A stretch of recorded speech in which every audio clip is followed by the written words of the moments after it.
Everyone. My name is Libby Denniston, and I am happy to welcome you to another one of Lifetime's webinars featuring an adoption story.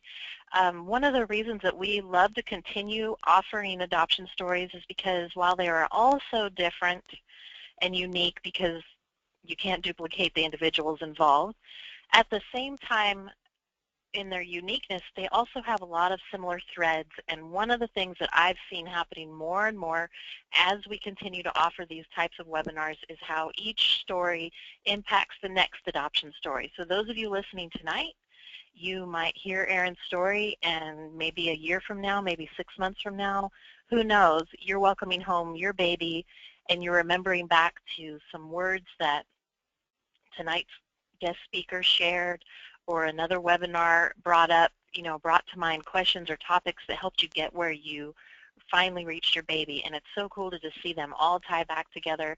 And that's one of the things that I'm hearing more and more as we coordinate more of these adoption stories is the next adoption webinar guests are talking about webinars that touch them, and that just all moves along. So it's so great to see all of you here, and that I know each of you are in a different phase of your adoption process, and so it's really great that you're taking time to hear out other stories and experiences, because while there is so much you can do to prepare for adoption, it's also really wise to know that you can't predict everything, and hearing all the different stories and situations and circumstances and the way people handled things really helps you just sort of get in that flexible mode too, knowing that if you are working with people that you trust to get you to your baby, your adoption is going to come true. It's going to happen. So real quick, I just wanted to review how you can reach out to Lifetime.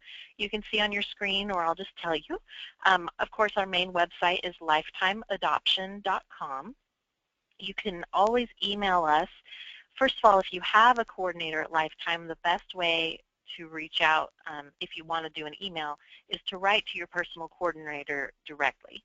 And if you don't have a Lifetime coordinator, you can always write adopt@lifetimeadoption.com, or you can call our office and we'll connect you with someone, whether you know your coordinator's name or you need to start with one. You can always reach us Monday through Friday. We're available for adoptive parents. The number is 1-800-923-6784. And then we would love to have you follow us on Facebook and contribute any of your questions and comments to a lot of the topics that come up there. You can go to facebook.com/open.adoption and join in some of the conversations happening there and see some of the updates and pass along some of the wisdom and bring your own insights too. So I'm excited to have tonight's webinar guest on. Really, I mean, I feel like it's almost been longer than a few months, but really it was just a few months ago that she welcomed her youngest child home through a Lifetime adoption. But Erin also has 3 different adoption stories from which to draw her insights and perspective tonight. But one of the things that happens now, if you are currently working with Lifetime, you already know this, but if you're not yet working with Lifetime, you should know that families who are waiting to adopt within our program, they get access to webinars that aren't made public. And so what we love is being able to connect not only with all adoptive families, whatever phase they're in, but also being able to set aside some time to focus on the families who are actively working with Lifetime. And Erin was one of those people. She wasn't always able to attend live, but she gave feedback to us and just got to know us in that way. And then there came a time earlier this year when she and her family, they were weary with the wait, and she wrote a heartfelt email to me just because she had heard a webinar and connected, and it was really only, I think she said it was a couple weeks later that she actually met her baby. And when you have that kind of hindsight so close to a time when you feel like everything might be hopeless, it's a beautiful thing to see. And so we've been excited to have her come on and share her experience with all of you. And I know for those of you who may have just started with Lifetime and you're thinking, I'm not thinking about the wait yet, I'm not weary, you know, you may have had a journey leading up to this time that you may have even gone through these dark valleys or these places where you weren't sure what was around the corner with your future in parenthood. But most people, when it comes to adoption, they think about the waiting. And Erin's story definitely touches on that, and I hope that it will encourage all of you tonight. So, Erin, thank you so much for being here. I'm just so glad that we could coordinate this time tonight. You are welcome. I've been looking forward to this for a very long time. Even before Jude came, I remember emailing Libby and saying, I don't have a baby yet, but when I do, I really want to do a webinar with you. So. I do remember that, and that's always fun too, because there are some families. Yeah, I remember that. And it's so great that you actually stayed willing to do that, and that we could do this. I want to know. We always kind of start with what led you to adoption. Sure. And I know that you guys experienced infertility. I don't want to hang out and camp there too long, because I think your experience once you got to adoption is so rich and will help. But for those who might be wondering, is adoption even for me? You know, how did you and Steve get to the place where you adopted your first daughter? Well, yes, infertility was what ultimately led us, and I hear this so much from other couples, but we were one of those couples that was like, yeah, we're going to have a whole bunch of kids, and then we're going to adopt some also. So, like, really, adoption had been on my mind and my heart for a long time, and I did not think infertility was going to happen to us, but it did. And after we tried a few things, it did not take us long to be like, you know what, let's just go to plan B. Like, this, we've been open to this even before we knew this was an issue. So that's really what led us there. And so we can see here, and you and I talked about this the other day, one of the questions that people ask, especially when they're just beginning an adoption search, is, you know, how do I know what I'm open to? How do I know if I could adopt a child of a different race and be the parent that they need? How did you guys decide, you know, how to be open to what you were searching for? You know, that's actually also something that had been on our hearts before that. I had seen other multiracial families and thought, gosh, like, I love that. That could definitely be me.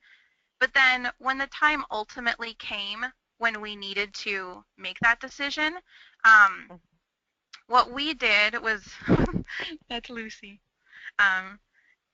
Anyhow, this was our first adoption. This is our first picture with a child together, so we look so young. Anyhow, yeah, if you're looking at your screen, we just popped up a photo. It was her first, Erin and Steve's first family photo with their oldest daughter. Yes, I told Libby this picture's so funny to me because, like, you can see, like, the stethoscope and, like, wires hanging out. It's like not like a cute picture or anything, but the nurse was like, let me take your first family picture. So, like, this picture is so sentimental to me. Like, we literally put it on Christmas cards. I just loved it so much that it like meant everything to me. Like, our first picture as parents with a baby. But anyhow, back to the being open. The pictures are going to distract me, I think, Libby. I should close it. It's okay. But I like looking at them.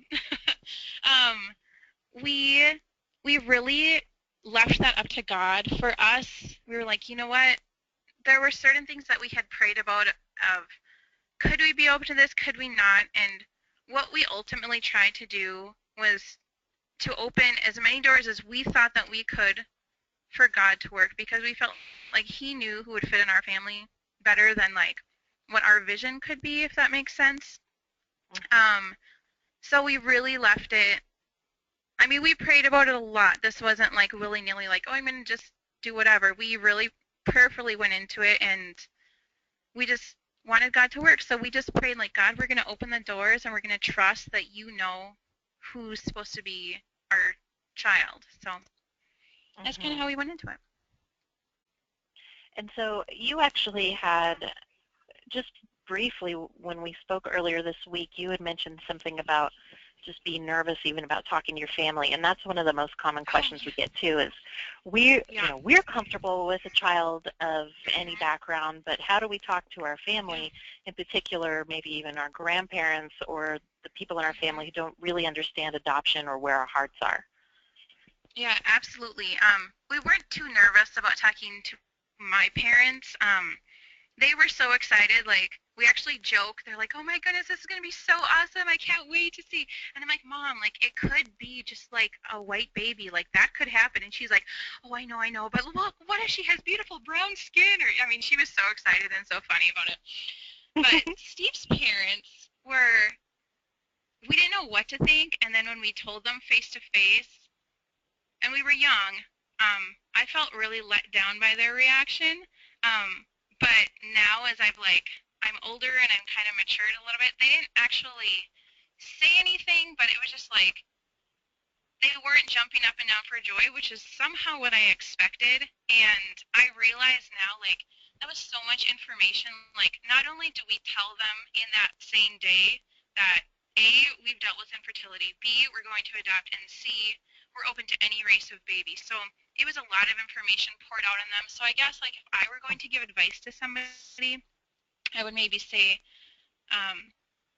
like, sometimes maybe information like that you are, bringing another race of child into your family, like, maybe it would be better said in, like, a letter or something so that they can process it kind of on their own and not have an audience as to them, like, seeing their reaction and, like, processing it right in front of you, I would say maybe.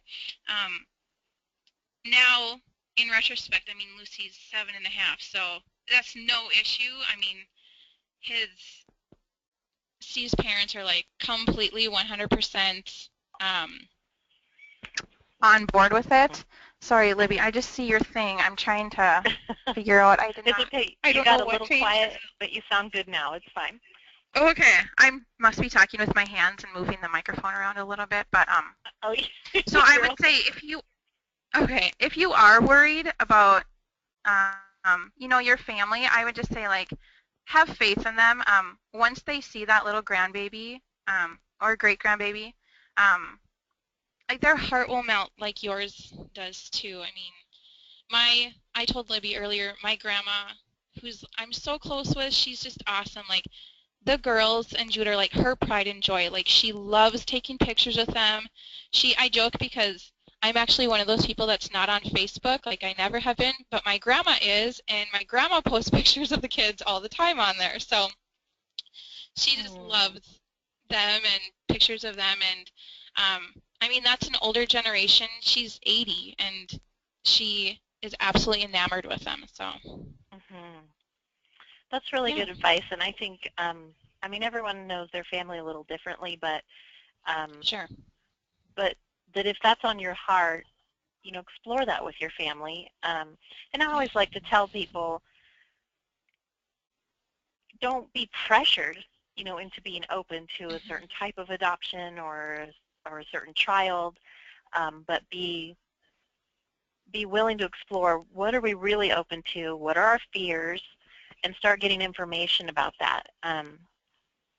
Because like you said, it could be a child of any race. And so then when you went to adopt your second child, were you still wide open, or did you figure, let's just stay within a child of a mixed race so that all of our children share that in common? How did you decide? Sure.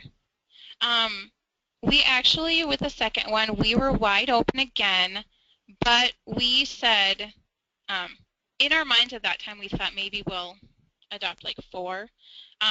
Now I'm pretty sure we're done with 3, so things have changed a little bit as we've gotten a little bit older, but we said we were completely open with number 2, but if number 2 did not have any African American, like Lucy is biracial, then number 3 would for sure, we would pursue that. But God knew, because number 2, Sadie, was also biracial, and it's not anything that we planned, but, like, seriously uncanny how much they look alike. Like, look like they could definitely be biological sisters. So just a sweet surprise from God, I guess. So So you wanted to tell the story here. This photo that's up right now, Yeah. this is when you welcomed your Yeah. middle child home, your youngest daughter. Right. And we there's so much in your story. I hope we can fit it all in tonight. I know. But you just you wanted to speak to families who might just be doubting, am I on the right path? Is this going to happen for me? Yeah. You know, where is God in answering my adoption prayer? And so I would love if you just told Sure. the story of how you got led to this little peanut here. Sure. And yeah, she was a peanut. So there's about 4 years in between Lucy and Sadie, and that was not by our choosing, but we had long waits after her. At this point, we didn't start off with Lifetime right away. I didn't even know who Lifetime was right away, actually. And by the time Sadie came along, we actually had a failed adoption in there, which was heartbreaking, awful. Like, I would totally do a webinar just on that, but I won't touch on that right now because there's so much more. But after that point, we decided to move on, find another agency, and we actually found a couple of them. So right before Sadie was born, we had signed on with Lifetime, but we got a surprise call from a different agency, and it was pretty amazing because he called me and he said, I have a birth mama. She has chosen you guys. And I was like, oh my goodness, like this was in November. And I said, tell me everything. And he's like, okay, well, she's in Florida. Her due date is January 8th. And I just about dropped the phone because we, a year earlier, had planned a vacation to be in Florida from January 3rd to January 10th. So I was like, this is incredible. Like, God already bought our plane tickets for us pretty much. Like, we had it all planned out. But little Miss Sadie decided, because this is who she is, that she's not going to come on that time. So she actually came super early. Well, her birth mom really wanted me to be in the delivery room, which was amazing. We did not have that with Lucy. We were at the hospital right after she was born, but we weren't in the delivery room. So I thought this was an amazing gift that Sadie's birth mom was giving me, and I was really nervous about being there on time. So the doctor called me, and he's like, I think that it's going to be, it should be really soon, so you get on a plane. Because if you don't know, we live in northern Minnesota, so it's not an easy thing to get from northern Minnesota to Florida. So I thought, okay. We got in the car, we drove down to the airport, we got on the plane, and then when I got off the plane, I had a call on my cell phone that said, it was a doctor, and he's like, you know what, she's not quite ready, so I sent her home. And I thought, oh Lord, we're in Florida, it's Christmas time, what am I going to do? I'm going to be here for weeks now. And this is what I said to Libby. I laugh about this because we had that failed adoption earlier. We were super gun shy. We didn't really tell anybody that this was happening except for my parents, and I was strictly like, please don't tell anybody. We are really nervous about this. And the plane landed, and my dad called, and he's like, okay, Erin, so I was telling all the ladies at work about this. And I was like, Dad, seriously, I told you to tell nobody. So I always laugh at that because he completely disregarded me. But it was for a good reason. He's like, well, my secretary's sister lives right where you are in Florida, and they're empty nesters. They have this big house, and they said that they would love for you to stay there. So I would say for people who are thinking how in the world am I going to make this happen in adoption across the country and whatever, God provides. He completely provided for us at Christmas, which is a crazy busy time for any family. He provided a family who not only welcomed us into our home, her husband was a retired chef. He cooked for us every night. They wouldn't take any money for anything. They were just happy to house us there, which was so incredible because Sadie, by the time we landed, she did not arrive for another 8 days. We were really stuck in Florida, which is not white at Christmas like it is in northern Minnesota, and I was crazy, out of my mind with anxiety, but God sure worked everything out for us. I mean, from having our plane tickets already paid for to go down there, from having a place for us to stay, and now these people that we stayed with, this is their house in Florida that you see, they are I reach out to her every Christmas, and she loves hearing how our family has grown and expanded. So it was so neat. So Sadie was I love pretty. that. Well, and that speaks to, it's not always just about coming up with the adoption costs, like the fees involved, but Yeah. that there are different ways that things will come together for the other costs involved. Yeah. And I mean, your whole testimony, you always speak to just how you even tried to put off certain plans, and that it's Yeah. still, everything kept leading towards the direction you were supposed to go for each Yeah. child, and that the money was always there, and that you talked about when you adopted the first time, you were a young couple, and you're thinking, how are we going to answer this call, and that Yeah. the money comes, the resources come, the help comes. Mhm. It's always awesome to look back and see, wow, that we never would have even imagined that we would have saved on a hotel because someone my dad knows through somebody he works with. I mean, what Yeah. you can't even make that stuff up. I Um, know. I mean, just so like this I baby love could have it. come from literally anywhere in America, and like they came from literally the exact place that we were going to be. Like how, I mean, God just writes it, you know. Hmm. It was just so neat. Like I specifically remember when I got that call and like found out all that information. I just thought like, what are the odds? But like, of course that's what the odds are because God orchestrated it all. I just didn't realize it. So Right.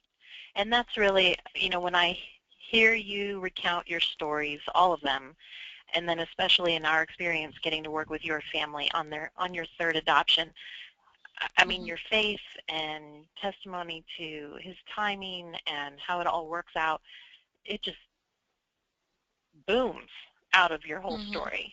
Um, I mean, I brought up this photo next here because I would love for you to just go back to this and tell people, yeah, especially maybe the people who, whether you've started with Lifetime or not, a lot of people that come to Lifetime have tried to adopt before, or they've tried to conceive, or they've mhm, gone through miscarriages. Maybe they had failed mhm, adoptions, or maybe they've just wanted to adopt for a long time, but they couldn't get the resources right, together, and they just start feeling like, why is this still on my heart? And what yeah. is this about? Am I even on the right track? So what led up to this photo of you and Steve and your girls out at, is this the hockey game looking at here? Yeah, Minnesota Wild game. Okay. Yep. Well, and actually you touched on it too. Like there were so many times in our waits where we might be like, I'd be afraid to travel or be afraid to do whatever because I'm like, what if something happens? But like Steve, who's so much like more logical, he's like, well, if something happens and we just leave and we just work with it. Like it's not a big deal. So, and Patty helped me a lot too at the beginning too. Like we had some plane like traveling by plane, and I was just so worried about it. She's like, you have to keep living your life, which is so true. Like you do, or else you will drive yourself crazy. But this in specific, we live a few hours away from Minneapolis, and we were so weary of the wait, like me in particular, and I just thought, we are so, like, I was just so downtrodden by everything, and I was just like, we just have to get out of here. We have to do something. And so we made this quick trip down there. It was just going to be all fun. We took Lucy out of school for a couple of days, and we just like we did the hockey game. We went shopping. We did all this kind of stuff. And like we look really happy in the photo, but like I can see myself here, and I'm just like, oh, but I know I'm taking this because I'm just so weary, and like I don't even know if I want to go on. And Mm. this was taken on Monday, February 23rd, and we got the call from you guys on Wednesday, February 25th, and then Jude was born on Friday morning, February 27th. So, like, this was Wow. so, I look at myself in this picture and think, like, I know how hard everything was at this point in me, and I just thought, like, oh, past Erin, if you could have just, like, held your spirits up, like, just a little bit longer, like, it's just around the corner. So, I, of Hmm. course, didn't know that then, but yeah. And I know that part of your dilemma too, it probably increased every time you adopted, but we work with a lot of Mm-hmm. parents who already have children, whether biologically or through adoption, and they share a lot of the same concerns that you do. One is our birth mother's just looking for adoptive parents who don't yet have children, and then all the way to, well, gosh, why is this so hard for me? I long for this child to be added to my family, but I already have 2 children. And then you even use the word feeling guilty. Yes, I struggled with that a lot. I struggled with a lot of things during the wait, but when I would feel so, our wait was really long. Like Libby said that I could share this, but we got the call one day before our 3-year mark of waiting. So, and that was like, those milestones are always really hard, I think, but I remember texting Steve the day before. I was like, Steve, tomorrow, that's our 3-year mark. Like, should we even do this? And like, I have been like saying this to I would tell Patty, like my annoyingly optimistic husband, like I swear, like when the 1-year mark, I was like, Steve, should we even do this anymore? I was so dramatic about it. It was, but in my heart, like it felt so real. Like it was so hard. It seemed. Um, so if you feel like it's so hard, I get that. Like I totally get that. And if your husband is annoyingly optimistic like my husband, oh, it's annoying, but it's so good because I remember one time he kind of cracked. He's like, well, maybe we should think about this. And I lost it. I was like, no, like you're the only one holding me together here. I mean, I'm the one that's allowed to fall apart early, but um, he's so lovely. He like held me up through all of this. But anyhow, I remember just being like, how is this even going to work? Like, 3 years. And I was texting him at the time that I got the call from you guys at Lifetime. So, but yes, I, I feel guilty. Like, why are you so upset? Like, there's so many couples here that don't have any children yet. So I would really feel like that guilt. But I would say like waiting for number 2, waiting for number 3, in my mind was like equally as hard for waiting for our first. Yeah. Just for me, I mean, yes, I had that distraction of I'm a stay-at-home mom, so this was like my job was being there with the kids, but um, I longed for it, and the hard thing too was like they also longed for it. Like hearing your little girl like every night pray for a baby brother or sister, and like it not happening, and watching like their faith kind of crack was like really heartbreaking to me. So this realization of like God provided, God brought Jude to you is like amazing, amazing to hear. My little 7-year-old, like still, he's 3.5 months old, and like we will still. I'll be like, what do you want to pray for? And she's like, I want to thank God for Jude, and I'm like, oh, and it like just makes my heart melt. Like it's such a. That's another reason why I want to do this. It's such a huge testimony of faith that, like, look, Lucy, like we stuck with it, and we stuck with it, and look at God provided. And that's, it's good for us to bring on different adoption stories because some people wait a few months. Like we had an adoption story a couple months ago that they only waited a few months after they started with Lifetime, and then for them it was almost like they were gearing up for this long haul and then almost surprised, oh my gosh, it's happening. And then here your family, may resonate with people out there who are thinking, yeah, we're wondering if it's ever going to happen. And, on average, most families at Lifetime adopt in less than 2 years. But sometimes there are families like yours where we can't predict, and we also can't look at it and think, this is why it's not happening. There are some people that we could look at behind the scenes and say, well, yeah, they didn't complete a home study, so they weren't even available, or they didn't make a profile, so we couldn't even tell birth moms about them. Different things like that sometimes come up. But the majority of the time when it's someone like you, like your family, I mean, we really do have to just wonder, okay, it's just the timing then.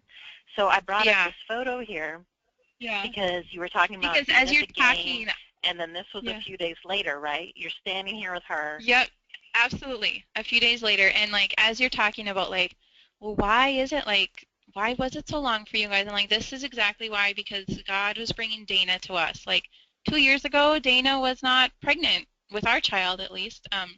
She is a mother herself, so like we needed to wait these 3 years because that's when Dana came, and Dana was like a huge answer to prayer. We were praying for a baby, but I was really praying for the right birth mom. And I shared with Libby just parts of our story that have led to this, but our prayer for number 3 has really, obviously we've prayed for God to bring us a baby, but we've really prayed that God would protect our hearts, that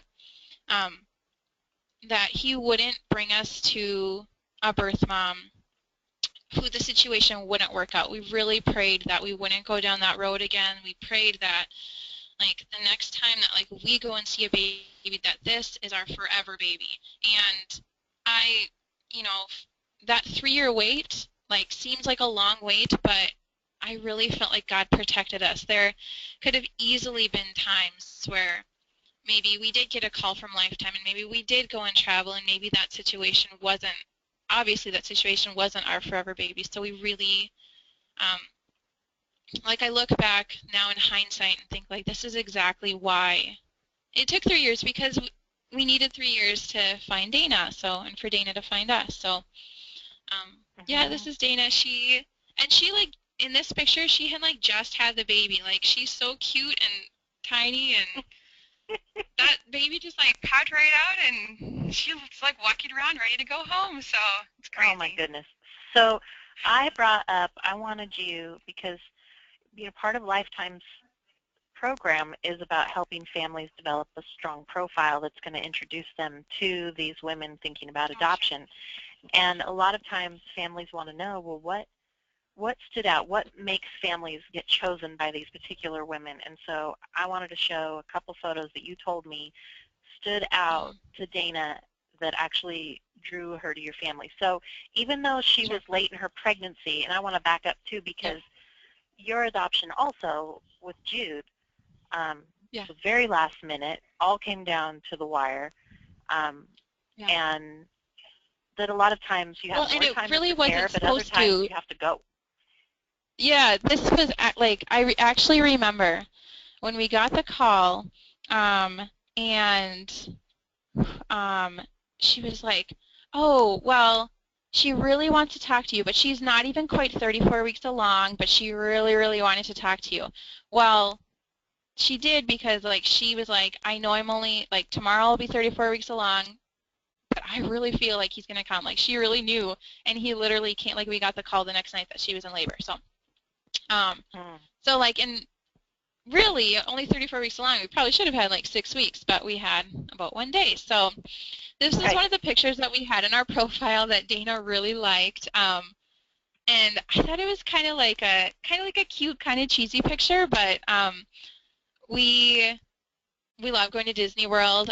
When Sadie was born down in Florida, that was one of the places that we had gone to. So we had them in their little hats, and then I had a caption underneath it saying like, we're waiting for our baby brother or sister. And Dana thought it was so sweet, and she's like, I could picture this little guy like in that hat that they're waiting. Like you can see that they're just waiting for him. So she just thought it was, and I didn't totally stick out in my mind in our profile, but she thought it was super cute, and she just loved that like the girls were brought into the process, and that they knew they were posing for a picture for their new baby brother or sister. So yeah, she really liked that one. Well, and interesting that you didn't buy a pink hat. I know. That you had an either-or hat going on there. Yeah. And so then this was the other photo, I'm going to bring this up here, that also stood out to her. And I love showing these. We don't often get to show the specific ones, but because Erin, you were so intentional in telling me how important these photos were to your family in Jude's story, I thought this was an amazing aspect to highlight tonight, because we just did a webinar last week for only Lifetime families, but it was all about profiles. And one of the questions was, I wish there was some photo you could tell me to put in my profile that's going to guarantee that I get chosen by a birth mother right away.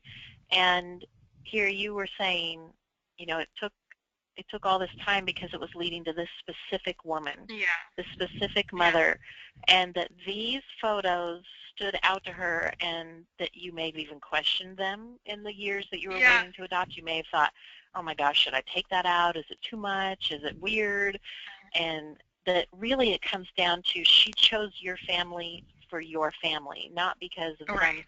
superficial reason, but because she Absolutely. noticed something in you that called her to ask you to be her son's parents. Um, Right.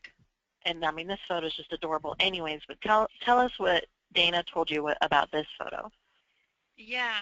Well, first of all, just like I can't talk enough about um, how awesome it is to hire a professional to do your pictures because first of all, they get amazing pictures, but and then also you get to like keep these pictures forever, you know, as your family grows. But um, we thought this picture was cute, but it was like nobody's even really well. Sadie's kind of looking, and we're just kind of being silly, and like I joked because Tanya said too many of our pictures looked like they were in the middle of winter, but I was like, we live in northern Minnesota, like it's winter here a lot, so but I kept this one in here because, and Dana was like, I love this because you guys just look like you're always like laughing and having fun and like your family's really affectionate, and she really liked that. She just thought it was like everybody just looks so excited, and like Sadie just like hugging on Daddy, which is totally my girls, and Steve, they're just completely hugging on him all the time. So just like pictures that like just show your joy. Like we're not even looking. This is probably our photographer who's just like a friend of mine was just like, go run and see your parents, and she just captured it. So yeah, she pointed, she was just like, they're really affectionate and they're really joyful. So and it's okay to That's show winter wonderful. because it surely did not scare Dana away. But when Jude was born, Yes. he was born in Iowa, so it wasn't really that much warmer than us anyway. So Right. I mean, you want to show a variety so that it doesn't just look yeah, like you're always in winter coats. But, you know, we live in the U.S. where absolutely. we know that most of the states have season changes. But the same thing It was goes, you know, actually if you really live good in advice though, Hawaii, because when I yeah, well, if you live in Hawaii, you don't need to worry. If it doesn't right, snow, don't worry about getting snow pictures. But if you live in right, Alaska and a lot of the time you're living in snow, you know, it's okay to show yeah. your life. Um, No, it was really good advice from Tanya. Like I always took her advice. She was really good, and I tried to take it all the time. I just kept thinking, like, obviously they know, like, they facilitate, like, so many matches in a year, like, they know. So I always really tried to listen, and I never took anything personally from her because I'm just like, obviously she wants to help us out too. So, but when I looked back at our profile and she said that, I was like, wow, all of our pictures are wintry. Like, we need to find some summer pictures quick. So we mhm. did. So did you ever update your profile before you got chosen by Jude's birth mother? Oh yeah, probably, I think I kind of like 6 different times we did. Oh, wow. So Wow. pretty much any And that's, time that they sent out a lot because our preferences are very open. So, yeah. um, and if I can talk on kind of what we talked about before, that was something every time that they'd ask for new profiles, that was something that I really struggled with a lot. Like, gosh, we're sending out more profiles, which means in my mind, I'm thinking like, okay, so 50 some birth moms saw us, and that means like all of those birth moms rejected us. And that was a really hard thing for me personally. Like, I don't know if anybody listening has felt that too. That's something that I really like internalized a lot, and um, wrote like desperate emails to Libby or Patty or whoever. Just it was hard for me to like keep my disappointment in, kind of.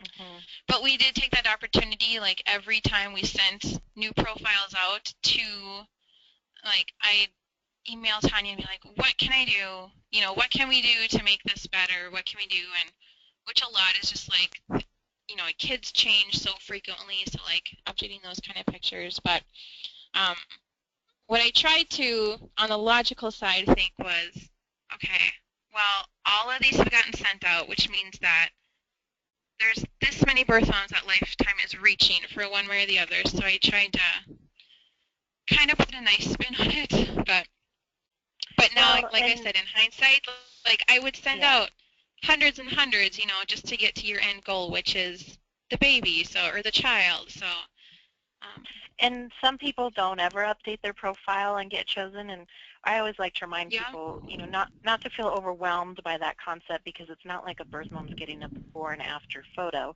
But Oh, it is right. more about, okay, well, we haven't gotten the response yet, and our kids do look different Mm-hmm. now, so maybe we should update Yep. the profile, try something a little different, freshen it up. Yeah. And that's one of the things that we work with families on, too. It's not just that we say, great, you made your first one, thanks, hope it works, good luck. Right. You know, that it's really, Yeah. I mean, I feel like we're constantly touching them and actually even internally making notes, and sometimes even reaching out before a family has even asked about making updates. Sometimes we're reaching out saying, you Yeah. know, it might be time, or here's an idea, because we also learn more about our adoptive parents the the longer we work with them. Each step we work with them on gives us more knowledge about them. And so sometimes it allows us to help them bring out different aspects too. But what I love just in hearing and looking at these photos too is just that you probably had these photos in there from the beginning even, and that they still Mm-hmm. stood out to this woman who was headed your way all along, um, Sure. and that you were Actually, ready those to two go were too. recent additions, but I know what you're saying. They really were Right. like from our last batch. But yeah, when we would redo them, it Hmm. wasn't like we completely overhauled everything. Like, and they never asked us to completely overhaul everything, but it was things like shortening it a little bit because things have totally changed in profiles, I think, in the past 3 years. Like, I remember what you had wanted 3 years ago is a little bit different from kind of what you want now. Like less Yeah. verbose, like less pages total and that Yeah. kind of stuff. So, Well, it's just amazing because if you think about the way that these women are even finding out about adoption, just continues to change and get even more mobile, and so we try and stay on top of that so that none of our families get overlooked. But I want to oh get yeah, back to, so here we have this little isolate here of yeah, your little baby Jude, and I yeah. remember, So I don't know if this was the night, but I remember that you actually looked forward to attending webinars and connecting with Lifetime on webinars, and that you were on a webinar from his hospital room and you were yep, actually typing with people. Can you go to that, thinking about the years that you waited yeah, to meet your baby yeah, boy, and here sure, now you've met this woman within a matter of days of thinking, is this ever even going to happen? And now you're at the yeah, hospital with a little tiny premature baby, and yeah, you're on a webinar now yeah. holding your baby son. Can you tell the Well, families what that was like for you to have that perspective and that experience? well, yeah, absolutely. I mean, first of all, like he was in the NICU for. I mean, he was 34 weeks. He was born like on the day of 34 weeks. So we spent some time down in Iowa, but he was in the hospital for the bulk of that time, and they were amazing to work with. So hopefully, like every hospital we've worked with has been amazing, and they let us stay at the hospital the entire time that he was there. So after he got out of this isolate, he was pretty much just in the room with us, and I think it was like the second night that he was in the room. I knew that there was a webinar, and I was like, oh man, like I have to go. I have to be on this because like 99% of my webinar listening was like yearning and wishing something would happen and being encouraged by it. Like I told Libby, like she over the past 3 years was like the one mainstay for me in my adoption process because, staff changed here and there. Like my own personal social worker in Minnesota left to change jobs, and like the webinars were such a constant, and like it was such a sweet. It was just, I can't even really describe what the feeling was, but it was so sweet. I was literally holding him and listening to the webinar and how pertinent the webinar, I don't know if the whole thing was about profiles, but we started talking about profiles and you had talked about videos, which you always talk about videos. And that Dana had told me, like, she said, I watch your video over and over and over again. And so I just like typed that into Libby. I don't even remember who the other, maybe Heather was on Hmm. the webinar with you, and I just quick typed it in. Like I had no idea. I'm not like super savvy at technology, so I normally don't type things in. Like I had no idea if that was gonna get caught or whatever, and just right there, she's like, oh, we have a mom in the hospital with her baby, and she's typing in, and it was so amazing. Like, Steve was out getting supper, and I was like, Steve, they talked about me on the webinar. It was awesome, and it was just so sweet having him there. And I guess what I thought about was, if I had heard that, like, here's like a real mom who's been waiting such a long time, and now she's in the hospital with her baby, and talking, like reaching out to all these other people who are waiting, and I just thought how cool that was, that I was on the flip side, and hopefully giving hope to other people out there who had been waiting. I just love that. Well, and for us, it's kind of, well, it's full circle because Yeah. we know each one of the families that's hoping to adopt it. It's not in vain that you're hoping to adopt. You're not just gambling and thinking, if we do, we do. If we don't, okay. The desire is deep, and Yes. when we have adoption stories, I hope that people can hear them and know, okay, no, it happened for them. It's going to happen for me. Yes. But also, right, and just we to have were you those on that people night, that, oh, yeah. like just to have you on that night and pop on, and we're like, oh my gosh, she's here right now. Like, we almost diverted and just brought you audio and had you come in. But and also what's awesome for us to see is, as a community, even though lifetime families don't always know each other face-to-face or one-on-one or personally, it's very much a community at Lifetime. And so when you can know that there's other people out there going through what you're going through, it helps you not feel so alone and not feel so much like, am I on the right track? But to remember, okay, no, other people are doing the same thing, and it's working. And I'm glad you touched on the video, because we had someone say, did they make a video? And, Lifetime offers the ability to add a video to your website for free. And you actually told me that Jude's birth mother said that she noticed that some websites did not have a video, and she overlooked them. Yeah, that's what she said. It's worth it. It's worth it to make the most of of every bit of presentation you can put out there about your lives, because it's giving her an opportunity to get more peace and excitement about you. And if you're working with a different adoption center, use their recommendations. Yes. I mean, some of ours is probably shot on our iPhone. Like, it was clips here and there, and like, I even told Libby, like, I think our 7-year-old held it for like a couple of times so we could get a picture or get video of me and Steve. So like, it was far from perfect, but like, she loved that, and like the audio, being able to listen to our voices, and so that was a huge, like, that really stood out to her, the videos.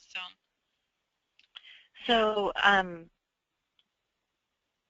we had a couple questions come in here, and I'm just going to show some photos as we kind of cycle through here too, because now you're also a mom of 3, and there's so many aspects, not just about encouraging people to get through the waiting, but being ready to go. Like, you might think you have 6 weeks left, and then 2 days later she says, I'm in labor and he's coming. I know. It's so funny because, like, if you're waiting for, like you said, 2 months or like 3 years, like, you would have thought that, like, we had just signed up for an adoption with how crazy we were running around the house. And we even had, like, certain things packed, but it's like, when it happens, the adrenaline kicks in. And I mean, this is like 3rd time around for us, and that, like, I told Libby, I kind of mourn, like, not being able to have that adrenaline anymore.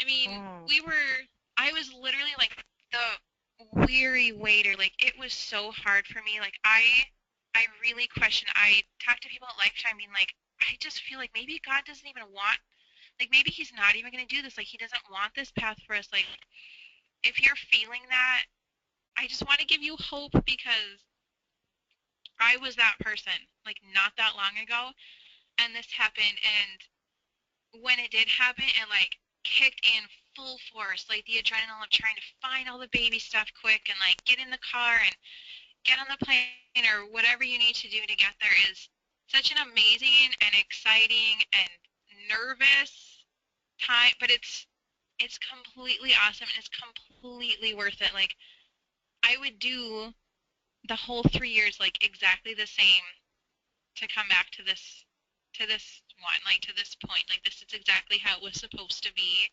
And I know people say that all the time, and it sounds like cliche. I even remember being one of those like eye-rolling moms, like, okay, well, everyone's supposed to say that, but like, it's completely true. I mean, coming that entire long wait and then coming to June is such like, it's so sweet. Like, having him in our family now, like, makes it all the sweeter to know like the sacrifice that you made for him and them, and it's just awesome, I think. Mm-hmm. Oh, we're getting all these comments just saying, thank you so much for encouraging us with this. We had a couple great questions that I would love for you to touch on. So since you have 3 children from 3 different states, what does open adoption look like for you, since you're basically these extended birth families are fingered out all through the country? What's open adoption like now? Well, I would say that just in its simplest form, technically all 3 would be open adoptions. I mean, we met all of the birth moms. We got to meet Sadie's birth dad. I send information. He's so little there. But it's not until Dana came along have I had like the relationship that we have been wanting to have with a birth mom. We're those parents that like wanted more open. And with Lucy's, I mean, we were so green. Like, we didn't know, we were young. We didn't know a ton about open adoption. This was, 8 years ago now. So, like, we send information to her birth mom, but it's through an agency, and I have asked for her to reciprocate, but she just hasn't. And for us, we have to be like, you know what, she made this huge sacrifice. This is not something clearly that, she's wanting to do, but she still wants to receive the thing. So that's just how we're taking it with right now. We personally would be very open to meeting with her, but that's just not kind of what she's going for right now. And with Sadie's, too, by the way, I can mention, like, all of our birth mothers have been older. I mean, late 20s and early 30s, so that's, if there's a stereotype out there, I'll just say, like, none of ours have been, like, super young. But Sadie's birth family, I mean, they have a family of their own with children, and they have reciprocated a couple of times and sent pictures, which is awesome, but she is not really up to wanting to meet. And again, or meet again, I should say. I got to be in the room with her, so I've really spent time with her. But, and we accept that, but what I do personally, like when I do send, and she has asked for really only stuff like a couple times a year, I have just been like, I am open if you want to change, if you want to send me something, or if you want more from me, or if you want to talk on the phone or whatever. I just want her to know that it's out there without kind of being too pushy, if that makes sense. And then with Dana, she at first she wasn't really looking for really any contact, which is hard because I was like, oh man, like we just want to have like this awesome relationship with them. Like kind of other moms that I've seen with their birth moms and stuff like that. But then as we spent a little bit more time on the phone and spent a little bit more time in the hospital, like she just kind of eased into everything. I just said, Dana, would you allow me to give you my email address? Like, this is my personal email address, and if you just want to, like, send me an email or something, like, I will write you back. And then I gave her my phone number, and then, like, now it's to the point where we email, I would say, pretty regularly, and I try not to push, but I'm just like, can I send you this video or can I send you this picture? And what I'm hoping is we're going to go back down to Iowa to finalize. I think we could have done it in Minnesota, but we kind of want to do the whole, like, bring the girls down to where we were at the hospital we were in the hospital for 2 weeks, so, and go back and see the nurses. And I think Dana is going to be open to meeting us down there and meeting the girls. So that would be cool. So yes, here's the picture of us in all of our Iowa clothes. I love that. So you did eventually, did they catch up with you, or did you bring your girls when you left for the hospital initially? No, this time around, they stayed in Minnesota the whole time. We just brought them Okay. back. It's easier that way Thanks. My typically. mom, yeah, my mom came and stayed with them, just up at our house. I mean, at this point, Lucy's in school, so, I mean, it's summer break now, but, you know, she was in school at this time, so I just thought, And like, we usually I don't know if I recommend can that take too, her. because especially Yes. since you already have two children, you know, just even a trip to the grocery store or going to church without somebody pushing each other or needing attention or spilling grape juice or whatever, you know, it's a challenge. You must So have been you really watching need me your today at the focus. grocery store. That's exactly what happened. It was crazy with 3 kids. But, you know, when you're going to the hospital, you're meeting this woman, this birth mother for the first time, it's better to just have your hands and your mind free to give her your full attention and be there for that baby, Oh, be able to completely. listen to the nurses. It's really Yes. the best advice.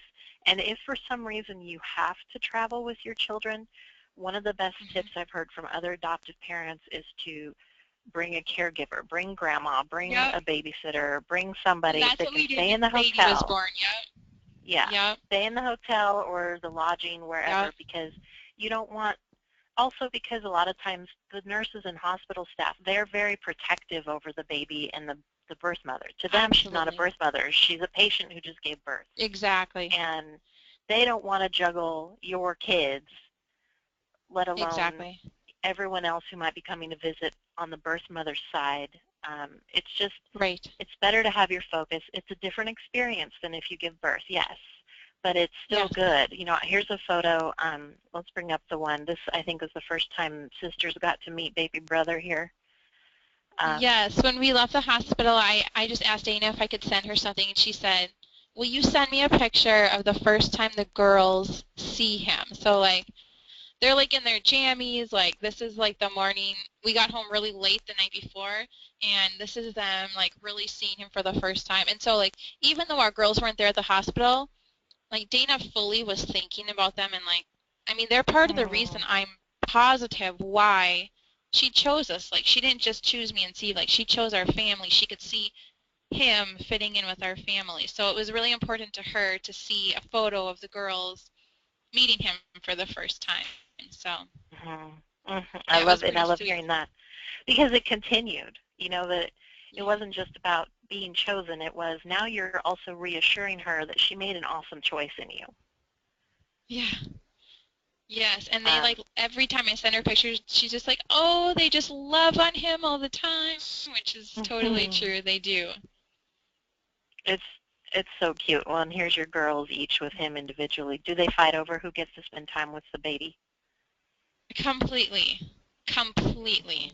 And now that Lucy's not in school every day too, like Sadie's having a really hard time like she even like today in the Sharing him? grocery store she's like, "No, he's my brother." And Lucy's like, "I know, but he's mine too." Like she, in her 3-year-old mind, you know, how she just like can't. We She's had on another top of him great all the time, but she question. So we got to touch on a couple of them, and then there was another question earlier when you were talking about God's provision, and it was oh, actually a sure. family that wanted to know, so how did you approach, how, you know, even thinking back to when you were 20-something and adopting your first baby girl, how did you approach the fees and coming up with the funds to adopt? You had a really great perspective, and I'd just love for you to revisit that because I think parent to parent, it helps to hear what worked. For how we first came up with fees or Well, or with the each money? time even, you know, how Yeah. did you get through that? Because that's a major Yeah. hurdle or concern for some people is Absolutely. getting through that. Well, I don't know. I guess for us, it wasn't just like, oh, can we do this? Like, we had the desire in our heart, and we prayed that God would that God would provide. And for us, He provided in terms of like we took out loans to do this, and um, I see it as like He provided good credit, so that we could take out these loans, and then like the ability to pay back, and um, smart accountants to help us navigate like the tax credit afterwards is so like we were those people who like could easily do our taxes, and now if you have other parents out there that have adopted, like it's so complicated it seems, the adoption tax credit, that we now have to have like an accountant like figure this all out for us. But after that first one, that's basically what we do. Like any like tax credit money that came in, we wouldn't spend anything, we just put it towards the next one. And I mean, I even said, like, when we were approaching working with Lifetime, I'm like, God, how are we going to come up with this money beforehand? Like, how are we going to do this? And he provided, like, the right kind of, like, loans at the right time, if that makes sense.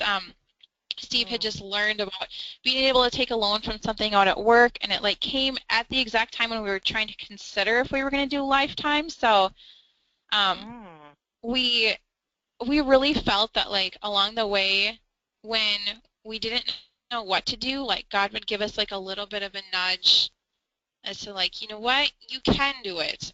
And you can, I mean, it's the same thing. I'm a stay-at-home mom, which isn't always like the easiest thing because you don't have income coming in like you maybe used to before you did. But every time, like, God provides in ways like, okay, well, maybe we don't have like the brand new car, or maybe we don't have this, but this was on our hearts so much that we didn't care. Like, we would sacrifice anything to do this. And now after this next year, like, all the loans will have been paid back. So he really has just provided at the right times. And then I would say too, just in the travel time, like, always ask. Like, when we you know, the second time, the only time we really had to fly, and we didn't have plane tickets at the exact right time, but we called them and I said, listen, we have a trip booked here to here, and it was with Delta. I was like, we have an adoption. Can you change our flight? And I'm like, this baby's going to be born. Like, can you change it right now? And they're like, yes. They waived all the fees. Like, always ask. Like, when we first got to Florida, we had a hotel for one night. And I was like, listen, we're here for an adoption. Like, can you do this? And, like, it's amazing that there are people that they want to help you and they have the ability to either waive fees or give you a lesser thing. Or that's the other thing we did, though, like, in preparation for both number 2 and number 3, is we got like a Delta. We fly Delta a lot because it's out of Minneapolis in Minnesota. So we got a Delta card, and every single purchase, like, every bill, everything, we did that so that we could have miles. And when you, like, this is what my mom did because she booked a ticket to come down to Florida with us. Like, if you say it's for an adoption, they're usually really lenient with miles too, and they'll give you, at least in our case, like the least amount of miles for a ticket, and they gave it to her. So if that makes sense, like, just always ask, I would say. And I've gotten that advice from Lifetime. Yes. Like, time and time again, always ask. And I mean, we were totally prepped that the third one was going to be a flight, and she called us at 11:30 at night, and I mean, it was just simple. The drive was, I think, 7 hours, and it wouldn't have been any faster to go hop on a plane to try to get there, so we just drove. So I guess that was something that I will say too. I remember after almost every webinar, I'd be like, Libby, we're ready for a drop in the lap case. Like, we've practiced it, and we legitimately did. Like, what we would do is Steve would be like, okay, they called us, and the baby is in Texas. Like, what can we do? And we'd, like, quick look online and see how flights would go. You know, like, we didn't actually call anybody, but we kind of practiced, like, what we would have to do, you know, to see that. So in our case, we did not have to do that, but certainly, like, we had people, like, it was imperative that my mom could come and stay with the girls, but she lives 3.5 hours away, so we had, like, someone in mind. We're like, okay, to my good friend, I'm like, can I drop the kids off if we get the call? And I said this, you know, months and months and months in advance so that you have a system in place. So, and having those kind of things also, I think, maybe kind of cuts down on cost too, because you don't have to be like, oh, well, I don't know what to do with the other kids, so, you know, maybe I just have to bring them with, which would cost more money, I guess. So. Right. Well, it would, because you'd have to feed 4 mouths instead of 2, Yeah. um, Yes. and have a bigger And even hotel though they're room itty bitty, essentially. like you still have to buy a plane ticket if they're two, which is just crazy. They sit on my Exactly. lap most of the times. Exactly. Um, I love this. But I You really hit on feel so like many if points. I just want to stop or say that like if you really feel like God is leading you to adoption, like don't let the money stop you. I mean, I remember the very first person I ever talked to at Lifetime was Jen, and I was completely scared off by the money part of it. And she was like, you know what? Let's just talk about this a little bit. Like, let's work this out. Let's see what we can do. Let me give you some pointers. Like, don't be scared away from them. The monies should be like the I know that sounds crazy because it's a lot of money, but it really shouldn't be the factor that makes you not adopt. I mean, it's so Yeah. worth it in the end, and you don't think about, of course it costs money, but you don't think about in the end, you think about like the amazing thing that God did for your family, and like he's completely blessed our family through adoption. Even if it would have cost like 5 times as much, it still would have been like completely worth it. So Hmm. Well, and you made a comment the other day when we were talking. You just said there's so many people involved in completing an oh adoption. yeah. And I think Yes. when you can remember that it takes the pressure off a little, because then you realize, Yeah. okay, it's not one adoption. It's what is Yeah. coming together in this adoption. Right. And the perspective is everything, but I love that you brought up, just ask people. Tell people what you're doing. Oh Sometimes you can yeah. get free photography. Sometimes people print your Yeah. profiles for free. Sometimes you might learn about a place you could stay. I've heard that again and again, where people get to stay with friends of family or relatives they never met in Oh person, yeah. but they knew lived across the country or something. And Yeah, it I all didn't think happens we knew because you're anyone willing in to talk Iowa, about it. and yeah, when we got down there, I seriously didn't think we knew anyone there really. And when we got down there, my sister's like, "Okay, I've got 3 different places that you can stay down here." And I'm like, how did this Oh, happen so fast? But wow. it's like people, they like have your back. They want to be a part of this with you, and it's so neat because this family that we stayed with in Florida. Well, my mom came down and stayed with us too, and she has since gotten to like return the favor. She lives in North Dakota, and I just happened to have a friend who lived in Minnesota but adopted in North Dakota, and she was just like really like, how am I going to pay for this hotel? And I thought, oh my goodness, my mom can be like your hotel for you. And so it was awesome. They got to that my mom felt so happy to house them and to feed them. Like, that's not usually a burden on people. They're usually so excited to be part of your amazing story. And, Yes. like, I just think that's awesome that she got to turn around and do that. So, Well, before we wrap up tonight, I was looking back over some of my notes from our conversation the other day, and I just thought we'd bring this photo up one more time, because you talked briefly with me, and we didn't really get into this too much in depth tonight, but you had talked about when you were first married, infertility was one of your greatest fears, and yeah. then you walked through that. And then Yeah. even going to when you're adopting, a lot of people get hung up on, but my greatest fear is, now that I haven't been able to conceive, that now my Yeah. greatest fear is I'm going to fall in love with a child that I don't get to parent forever. Yeah. And Yeah. you keep walking through these, and then your family went through a failed adoption Yeah. before you could grow your family. Yeah. And then you told me, you said, now I look at my beautiful family and I know I can't be afraid anymore of what God will do. Yeah. I Yeah. think Exactly. that is so powerful, that you can look at this family of 5. I hope that all of you are encouraged on some level, whether it's to take the next step or to keep doing what you're doing, or Mm-hmm. just keep the faith and keep praying and keep looking for what's coming around the corner. But that you can look at this and hear that now I look at my beautiful family and I know I can't be afraid anymore of what God will do. Mm-hmm. That, to Mm-hmm. me, just speaks volumes to the whole Yeah. adoption process, the whole process of becoming parents in general, but certainly I Yeah. know that it's an extra miracle to adopt, because so many hearts Oh, are yeah. in motion, so many things are involved, and that step by step you get there, and you'll have a testimony like Erin's tonight, that you actually get excited use to encourage other people to keep answering the call, keep going where you're going.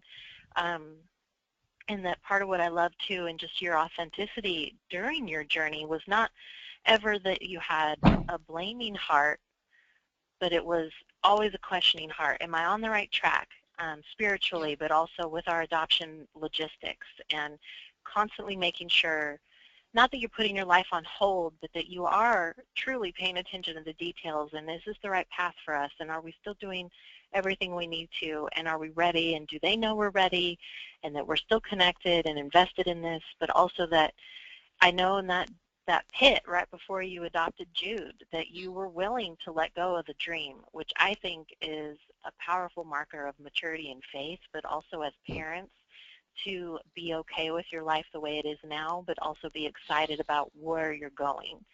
But that's a hard place to tell people how to reach. It's kind of like when people say, oh, as soon as you stop wishing or wanting it, it'll happen. But how do you make yourself get to that place of surrender? And it's personal for everyone. But you talked about how just even in the waiting and in your prayer life, you know, you felt comforted knowing God didn't punish you for the questions. He didn't He didn't beat you up. It was rather you beating yourself up thinking, I can't believe that I'm having these doubts. And it really it is such a personal, introspective journey, as well as it is about building your family. And so I encourage all of you to try and embrace that and not be afraid of the questions that might come out of those tears, or the things you learn about yourself while you're going through a process, because it's only making you a stronger parent. I imagine these 3 kids growing up with you and Steve, and now you have this powerful testimony of, we almost gave up and look what we would have missed out on. And that your kids will learn from that too. It's only making you better parents.